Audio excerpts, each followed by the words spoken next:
देश को हमको बचाना है। मुस्लिम कौम को तो बचाना है ही, वो तभी बच सकती है जब हम इस देश को बचाएं। और इस देश को बचाने के लिए मोहब्बत का पैगाम दूर दूर तक ले जाना है। और उसके लिए मैं उम्मीद करता हूं कि आप इन चीज़ों को गहराई से देखेंगे। बहुत सारे अच्छे अच्छे वीडियो हैं जो समाज में चलना चाहिए। मैं उस्मान भाई को कुछ वीडियोस भेजूंगा जो इन चीज़ों को क्लियर करते हैं। उनके आधार पर आप समाज में मोहब्बत का पैगाम दूर दूर तक पहुंचाएं। इस पर तशरीफ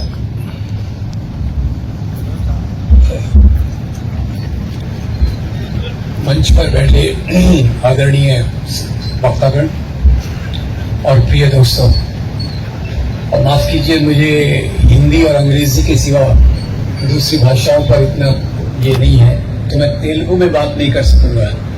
तो हिंदी मेरी जो भी है वो थोड़ी बम्बईया हिंदी फिल्मों जैसी है, तो उसको आप स्वीकार करके टॉलरेट कीजिएगा। पहले तो मैं बहुत मुबारकबाद देता हूँ इस जलसे के आयोजन के लिए, क्योंकि इसके माध्यम से हम सरकार को एक संदेश दे रहे हैं, एक मैसेज दे रहे हैं कि आप ये जो वक्फ अमेंडमेंट बिल की तरफ तेजी से भागे जा रहे हैं, ये बिल जैसे पहले मौलाना साहब ने कहा, न केवल मुसलमान बल्कि सिख और आदिवासी और दूसरे जैन धर्म के लोगों के भी इंटरेस्ट के खिलाफ जाता है। अब ये डिटेल्स तो आपको पता ही है कि वक्फ बाय प्रैक्टिस और उसमें वक्फ बोर्ड में 2 गैर मुसलमान लोगों को डालना और इसका पूरा नियंत्रण कलेक्टर के पास जाना। कलेक्टर यानी सरकार, तो सरकार जो चाहे इतनी पुरानी जमीनों को जो वक्फ की गई है उन पर अपना कब्जा कर सकती है। तो इसके लिए मैं उम्मीद करता हूँ, पहली बात तो हमारी जो आज की आवाज़ है ये ऊपर तक पहुँचेगी और ये जमहूरियत, डेमोक्रेसी, लोकतंत्र है, इसलिए समाज की हर एक आवाज़ का बहुत महत्व है। और इसी के साथ साथ सुप्रीम कोर्ट ने भी इस पर एक रोक लगा के रखी है, उसका भी बहुत स्वागत है। उम्मीद करते हैं कि सुप्रीम कोर्ट जनता की आवाज़ और भारत के आईन, भारत के संविधान के अनुसार फैसला देगी, ताकि हम सब लोगों को बहुत राहत मिलेगी। अब इससे एक और सवाल आता है, सवाल ये आता है कि ये जो सरकार हर एक चीज इस बात पे करती है कि भाई हम गरीब मुसलमानों की भलाई के लिए कर रहे हैं। देखिए, कई बार आपने वो सुना होगा, हाथी के दांत दिखाने के और होते हैं, खाने के और होते हैं। और ये सरकार का वही रवैया है, ये कहेगी कि हम गरीब मुसलमानों का भला करना चाहते हैं। वास्तव में वो मुसलमानों की जो सोशल प्रॉपर्टी है उस पर कब्जा करना चाहते हैं, ताकि मुसलमान लोग और गरीबी की गर्त में गिरें। मैं इस बात को मानता हूँ कि वक्फ का बहुत अच्छा इस्तेमाल होना चाहिए, ताकि समाज के सभी तबके के लोगों का उनको फायदा मिल सके। इस्लाम क्या बात करता है? इस्लाम यही बात करता है कि हम सब में जो भाईचारा है, ब्रदरहुड है, उसको मजबूत की जाए। तो हमारी जो प्रॉपर्टीज हैं वो इसी भाईचारे के आधार पे समाज के सभी लोगों तक पहुंचे। ये इस्लाम की आवाज है, इंसानियत की आवाज है और भारतीय संविधान की भी यही आवाज है। आज हम भारत के आईन, भारत के संविधान की बहुत इज्जत करते हैं, पर थोड़ा मैं आप लोगों को निमंत्रण देता हूं सोचने का। सोचिए कि लगातार ये क्यों हो रहा है। कभी वो कहते हैं कि हम ये ट्रिपल तलाक पे उन्होंने बिल लाया, फिर उसके पहले दूसरी चीजों पे बिल लाया, और जो भी ये सरकार कर रही है उस किसी भी फैसले से आम मुसलमानों का और गरीब मुसलमानों का कोई फायदा नहीं हुआ है, बल्कि मुसलमानों की जो सामाजिक समस्याएं हैं वो पहले से लगातार बढ़ती जा रही है। और उनमें एक जो डर की भावना होती है, वो डर की भावना को और मजबूत कर रहे हैं। यहाँ मुझे गुरुदेव रविंद्रनाथ टैगोर की एक छोटी सी कविता की लाइन याद आती है, हे प्रभु तू मुझे ऐसी जगह पर ले चल जहां मेरा माइंड फ्री हो, जहां मेरा माइंड डर से मुक्त हो। और आज हमारा समाज ऐसी दिशा में जा रहा है जहां लगातार माइनॉरिटीज को, दलितों को, आदिवासियों को, स्त्रियों के बीच में जो डर की भावना है कि हम यहाँ सुरक्षित हैं कि नहीं, वो डर की भावना बढ़ती जा रही है। कहता हूँ कि समाज में जो हिंसा होती है, वायलेंस होता है, वो समाज में कितना डर पैदा करता है। तो इसलिए आपसे भी थोड़ा पूछ रहा हूँ, आप ये बताइए, जो मजहब के नाम पे दंगे हो रहे हैं, खून खराबा हो रहा है, वो पहले से बढ़ रहा है या कम हो रहा है? क्या कहते हैं आप? Very good. दूसरी बात का जवाब दीजिए, ये जो दंगे, वायलेंस होता है, वो होता है या करवाया जाता है? करवाया जाता है। तीसरी बात क्या होगी? कोई काम वही शक्ति करवाती है जिसको उससे फायदा होता है, जिसको उससे फायदा होता है। और पिछले 12-20 सालों से मैं देख रहा हूं, इधर से दंगे बढ़ रहे, उधर से एक पार्टी का पावर बढ़ रहा है। पार्टी का नाम आप गेस कर रहे हैं? पहले उसके 2 MP थे, फिर वो कहां 300 तक पहुंच गए। अभी शुक्र हो आपका कि आपने उसको 240 तक ला दिया। उनकी 56 इंच की छाती 44 इंच तक आ गए। क्या बात है। उनका मकसद क्या है? मुसलमानों को डराने का, ईसाइयों को डराने का, महिलाओं पे अत्याचार बढ़ाने का, दलितों पे अत्याचार बढ़ाने का मकसद क्या है? तो आप सब जानते होंगे, उनका मकसद है यहाँ हिंदू राष्ट्र की स्थापना करना। अब मैं पहले कह दूं, हिंदू राष्ट्र यानी वो राष्ट्र नहीं है जहां सभी लोगों का स्वागत है। हिंदू राष्ट्र यानी वो राष्ट्र जहां मुसलमान, क्रिश्चियन ये द्वितीय दर्जे के नागरिक, सेकंड क्लास सिटीजन होंगे। और ये भी बात है कि ये हिंदू राष्ट्र की बात कहां से आई, थोड़ा सा हम समझ लें, क्योंकि हिंदू राष्ट्र की आइडिया हमारे आईन से बिल्कुल मैच नहीं करती, बिल्कुल मेल नहीं खाती। हमारा संविधान क्या कहता है, याद रखिएगा। इसलिए मैं आयोजकों को कहूंगा कि संविधान के बारे में आप जानकारी ज्यादा प्राप्त करें। संविधान का जो प्रियम्बल है वो क्या कहता है? हम भारत के लोग, हम भारत के लोग यानी क्या, हिंदू या मुसलमान या सब, सभी लोग, हम भारत के लोग अपने आप को ये संविधान देते हैं जो हमको समता यानी बराबरी, स्वतंत्रता यानी हमारी मर्जी के हिसाब से काम करना, और एक भाईचारा, एक फ्रेटर्निटी का पैगाम दे। आज देखा जाए तो जो पार्टी ताकत में है वो इन तीनों चीजों का उल्लंघन करके एक ऐसा समाज लाने की तरफ काफी आगे चली गई है।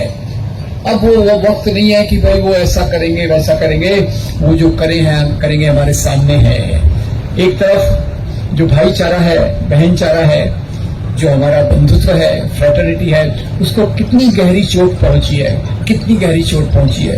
मैं आपको 2-3 उदाहरण देता हूं। सबसे लेटेस्ट उदाहरण, सबसे पावरफुल है। अभी हम खाते पीते हैं, खाने पीने का कोई मजहब होता है? रोटी का कोई मजहब है कि सबके लिए है? सबके लिए। शरबत का कोई मजहब होता है? नहीं होता। अभी एक बाबा जी आ गए, बड़े व्यापारी है, पहले कसरत सिखाते थे, उनको लगा कसरत में उतना पैसा नहीं है, कसरत सिखाने में उतना पैसा नहीं है, तो बहुत बड़े व्यापारी बन गए। कोरोना में आपको उन्होंने टैबलेट्स बेची, कोरोना में खाओ, ताली बजाओ, ये सब करो। अभी उनका पेट उससे भी नहीं भरा, तो बोले ये शरबत जो रूह अफ़ज़ा है, ये तो मुसलमान शरबत है, आप ऐसा शरबत पीजिए जो हिंदू शरबत है।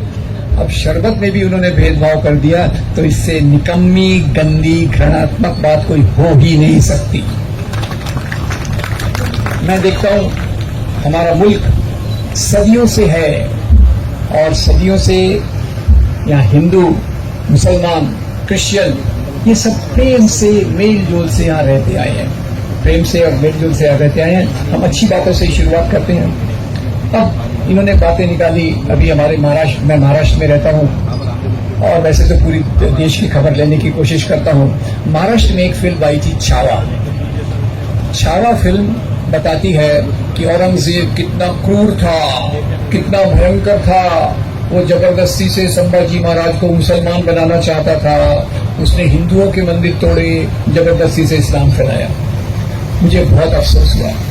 अफसोस इस बात का नहीं हुआ कि ये एक फिल्म आई है जो इतनी गंदी फिल्म है, वो ऐसे भी जिसको अंग्रेजी में कहते हैं जिसमें सुंदरता बिल्कुल नहीं है, एक बहुत क्रूर गंदी फिल्म है, वो ऐसे भी जिसको अंग्रेजी में कहते हैं जिसमें सुंदरता बिल्कुल नहीं है, एक बहुत क्रूर तरीके से 40 मिनट तक घृणा की बातें बताई गई हैं। जहां हमको मोहब्बत की बातें फैलाना चाहिए, वहां ये फिल्म केवल घृणा की बातें करती है। तो खैर, मैं फिर इनका जो आरोप है औरंगजेब के बारे में पहले वहीं से शुरू करता हूं।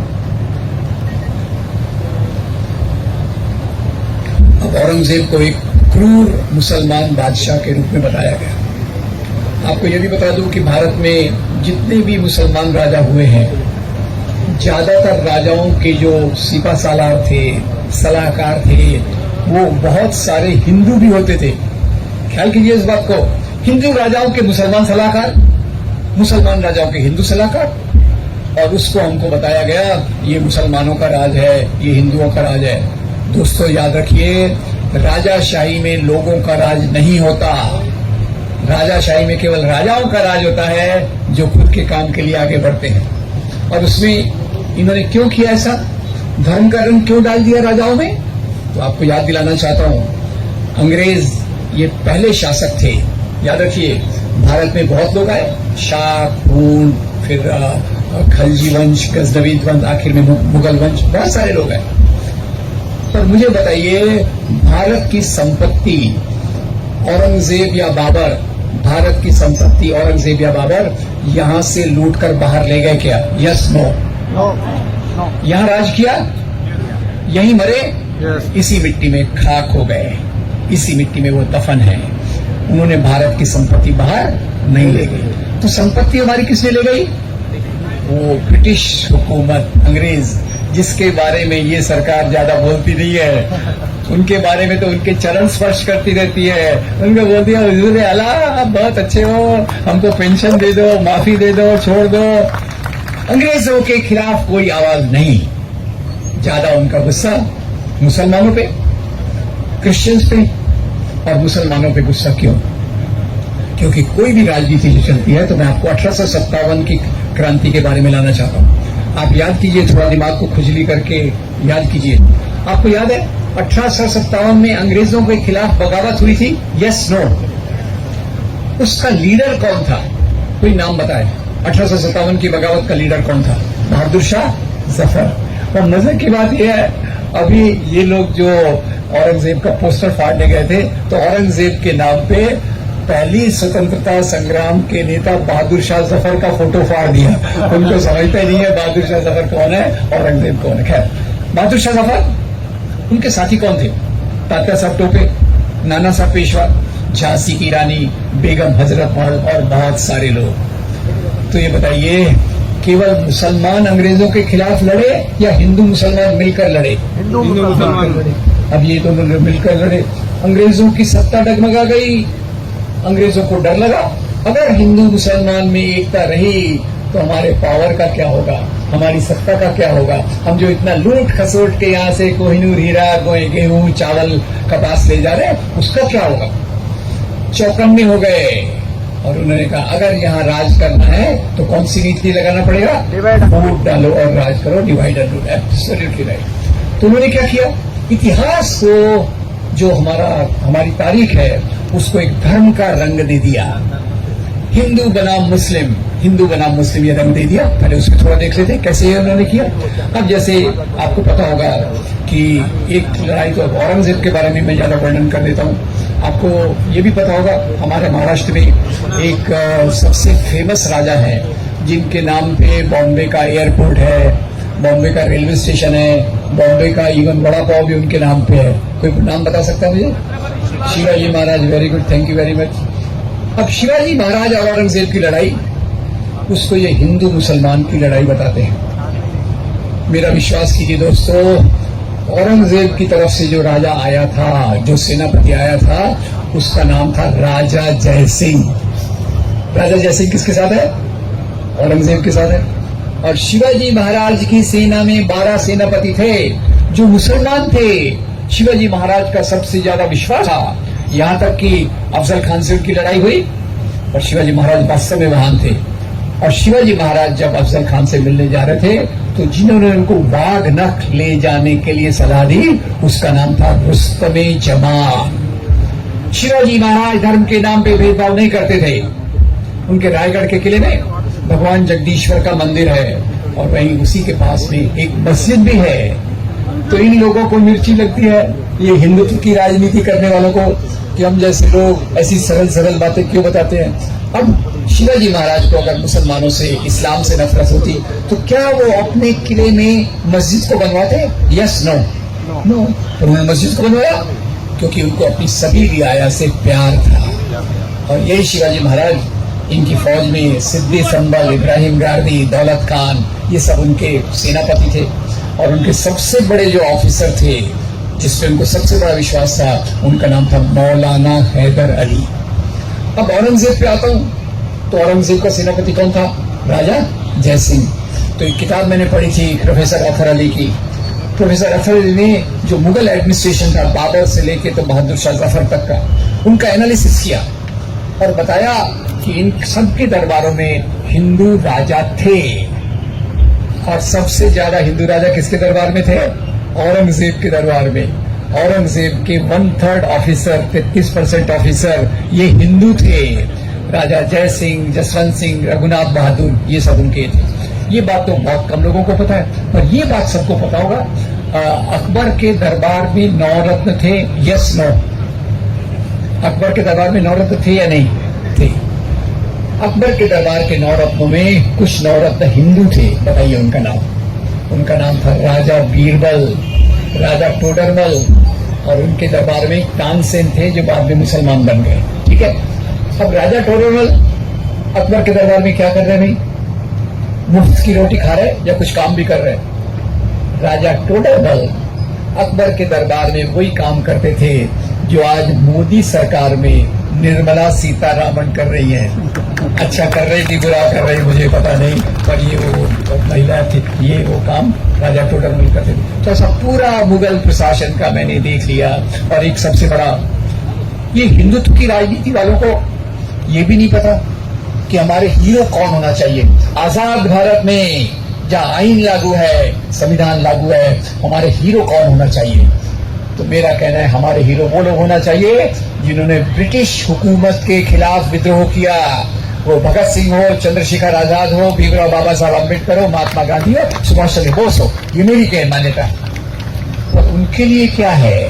उनके लिए जो है वो अपने हीरो को किसको मानते हैं? शिवाजी महाराज और राणा प्रताप। तो आपको तो याद होगा, कम से कम उतना नाम तो याद होगा ना। ये महात्मा गांधी की हत्या किसने की? नाथूराम गोडसे। कुछ याद रखिए, नाथूराम गोडसे। कोर्ट में वो क्या बयान देता है?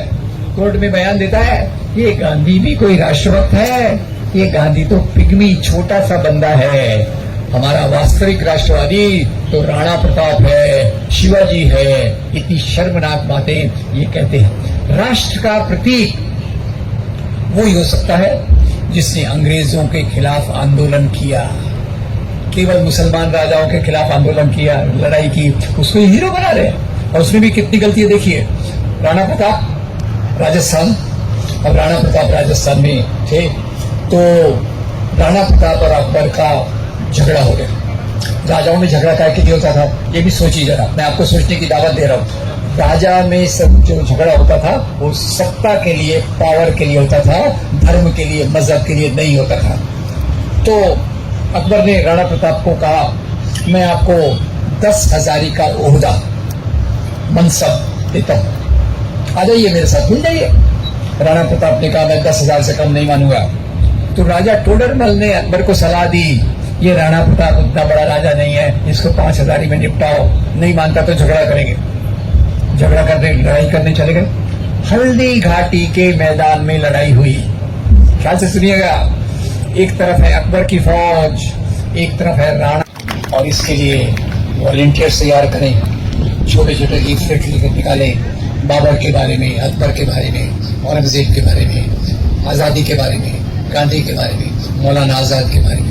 लोगों को बताएं कि सच्चाई क्या है। सच्चाई यह है हिंदू मुसलमान कैसे मिलकर रहते थे, कैसे मुगल दरबारों में दिवाली मनाई जाती थी, जश्न चलागा मुगल दरबार में। ऐसा है जो हमारा मेल जोल था उसको ये खत्म कर रहे हैं। इस देश को हमको बचाना है। मुस्लिम कौम को तो बचाना है ही, वो तभी बच सकती है जब हम इस देश को बचाएं। और इस देश को बचाने के लिए मोहब्बत का पैगाम दूर दूर तक ले जाना है। और उसके लिए मैं उम्मीद करता हूं कि आप इन चीजों को गहराई से देखेंगे। बहुत सारे अच्छे अच्छे वीडियो हैं जो समाज में चलना चाहिए। मैं उस्मान भाई को कुछ वीडियोस भेज दूंगा जो इन चीज़ों को और क्लियर करते हैं। उनके आधार पे आप समाज में मोहब्बत का पैगाम दूर दूर तक पहुंचाएं। इसी बात के साथ मैं अपनी बात समाप्त करता हूँ। बहुत शुक्रिया।